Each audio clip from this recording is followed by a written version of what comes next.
तो बीरबल झुक करके कहा, बादशाह, मैं कोई बैगुन की नौकरी नहीं कर रहा हूं, मैं बादशाह की नौकरी कर रहा हूं। अगर बादशाह को अच्छा लगेगा तो मैं अच्छा कहूंगा, बादशाह को खराब लगेगा तो मैं खराब कहूंगा। तो माननीय गवर्नर साहब ने वही फैसला लिया जो फैसला आप चाहते थे, वो कॉन्शियस असेंबली का फैसला नहीं है। गवर्नर ये कहते हैं कि मुझे नहीं पता कि क्या होने जा रहा है, और 48 घंटे के बाद क्या हुआ वो पूरा देश जानता है। उन बातों को मैं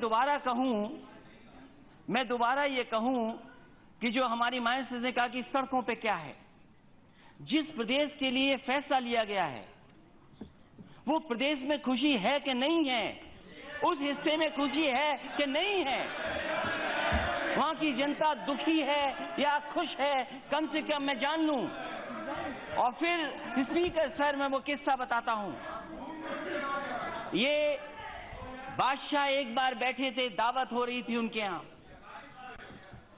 बड़े बड़े मंत्री, महामंत्री, सलाहकार सब बैठे थे। वो किस्सा ऐसा है जो आप भी सुनोगे, शायद आपको उसमें जवाब मिल जाएगा और देश ये समझ जाएगा कि हाँ यही हुआ होगा। और जब खाना दावत चल रही थी, बादशाह ने केवल इतना कह दिया कि देखो बैगन की सब्जी कितनी अच्छी बनी है, और सलाहकारों ने इतने पुल बांधे कि देखिए बैंगन ऐसा कभी बन ही नहीं सकता था। उसके बाद और जो मंत्री थे वो भी कह रहे कि क्या बैगन बना है। उन्होंने कहा कि देखो हमारा सबसे अच्छा सलाहकार है बीरबल, बताओ कैसा है ये बैगन। बोला इससे अच्छी तो सब्जी बनी नहीं सकती थी, ये तो सबसे अच्छी सब्जी है, क्योंकि सब्जी के ऊपर ताज है, इसलिए ये सब्जियों का राजा है। और अगले दिन हुआ क्या कि वो बादशाह बीमार हो गए। उन्होंने तलब किया कि समझाओ आकर बीरबल, जो सब्जी तुमने बताया तो सबसे अच्छी है, अभी देखिए फिट होगी। और जब बुलाया गया तो देखा कि बादशाह बीमार हैं और उनके आसपास चारों तरफ जितने भी हकीम, जितने भी हो सकते सब थे।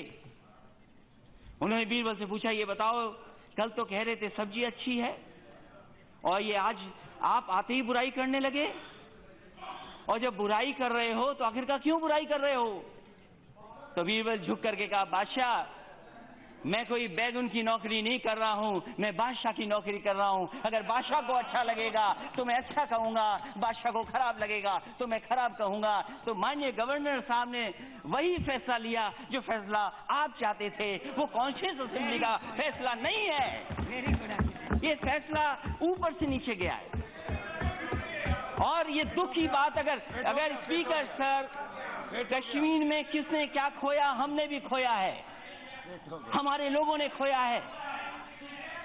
हमारे साथ में जिसने मुझे कमांड किया मिलिट्री स्कूल में, वो 2 बार का एडीसी था यहाँ पे राष्ट्रपति भवन में, major Govinder Singh Rathore. Speaker sir, नहीं सर, ओके, नहीं, I am not yielding him.